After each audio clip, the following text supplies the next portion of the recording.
Hello friend, আসসালামু আলাইকুম। আশা করি সবাই ভালো আছেন। সবাইকে ঈদের দিন, ঈদ মোবারক, ঈদের শুভেচ্ছা ও ঈদের অভিনন্দন। আশা করি সবাই ভালো আছেন। তো ঈদ যেমন আসে সবার মুখে হাসি ফোটাতে, তেমনই সবার জীবনে সুখ শান্তি নিয়ে আসে ঈদ। ঈদ মানে আনন্দ, ঈদ মানেই খুশি। তাই ঈদের এই খুশিটাকে সারা জীবন ধরে রাখার জন্য একটা কথা বলতে চাই। সেই কথাটা হলো, ভাই সবার আগে নিজেই পরিবর্তন হয়ে যাই। মানুষকে হিংসা করা, মিথ্যে অহংকার করা, মিথ্যে বড়াই দেখানো, এগুলো ভুলে যাই। আর একজন আরেকজন পার্টি করে, এই দল ওই দল সাপোর্ট করে বলে এই জনের শত্রু ওই জন হয়ে যায়। আসলে কি ভাই, পার্টি করে কি হয়েছে? ও পার্টি করে, ওই পার্টি করে, যার যার পার্টি সে করে, মন চাইছে করে। কিন্তু ভাই, কেন একজন আরেকজনের শত্রু হয়ে যান? কারণ ও একজন রক্ত মাংসের করা, আপনিও একজন রক্ত মাংসের করা। তাতে সমস্যা কি? পার্টি করতেই পারে, কিন্তু শত্রু হইয়া একজন আরেকজনকে মার্ডার করে ফেলেন, খুন করে ফেলেন, তাতে কি ভালো হয়? খারাপই হয়। তো সেই নিউজটা আমি বলতে চাই, রাহাজানি, ছিনতাই, খুন খারাপি, মিথ্যে অহংকার, জোর জুলুম, এগুলো থেকে দূরে সরে যান। নিজেকে পরিবর্তন করে ফেলেন, দেখবেন আপনার থেকেই ভালো এই দুনিয়া হইতে কেউই নেই। 5 ওয়াক্ত নামাজ পড়েন, যার যে ধর্ম সেই পালন করেন। যারা বেকার আছেন তারা যে কোনো কর্ম করেন, তাহলে জীবনে সফলতা পাবেন। আর বেকার যারা আছেন তারা চেষ্টা করুন কিছু একটা করার জন্য, কারণ বেকার মাথায় অনেক খারাপ চিন্তা ভাবনা ঘুরে ফিরে। আর নেশা থেকে নিজেকে মুক্ত রাখার চেষ্টা করুন।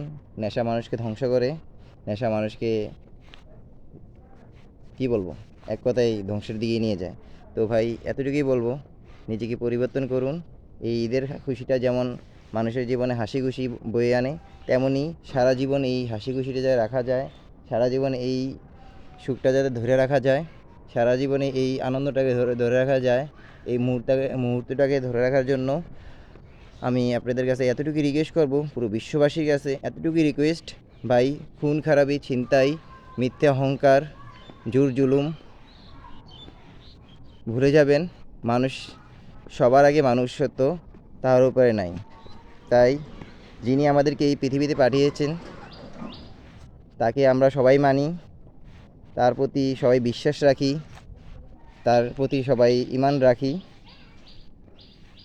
কেউ হিন্দু, কেউ মুসলিম, কেউ যে যে যার যার ধর্মে আছেন, সে তার ধর্ম থেকে ওই উপর আল্লাহকেই মানেন, যার স্থান থেকে যে যেভাবে মানেন। তাই ধর্ম নিয়ে কখনো বাড়াবাড়ি করবেন না। যে যার ধর্ম সুষ্ঠু মতো পালন করেন এবং নিজেকে পরিবর্তন করুন, নিজেকে পরিবর্তন করার চেষ্টা করুন। কারণ মানুষ সবার আগে, সেটা মনে রাখবেন। তাই এতটুকুই বলবো, ঈদের আনন্দ সারা জীবনের মতো যাতে সবার জীবনেই থাকুক, সেই কামনাই করি। আর এই কামনাই নিয়ে আজকে আমার ভিডিওটা এই পর্যন্তই শেষ করছি। সবাই ভালো থাকবেন, সবাইকে ভালো রাখার জন্য চেষ্টা করবেন। আর খুন খারাপি, ছিনতাই, রাহাজানি, মিথ্যে অহংকার, হিংসা বিদ্বেষ ভুলে যাবেন এবং ঈদের আনন্দটা আপনাদের সবার মাঝে বয়ে থাকে, সেই কামনাই করি। ঈদের খুশিটা যেন সারা জীবন সবার মধ্যে থাকে, সেই আশাই করি। সবাই ভালো থাকবেন। আল্লাহ হাফেজ। ঈদ মোবারক।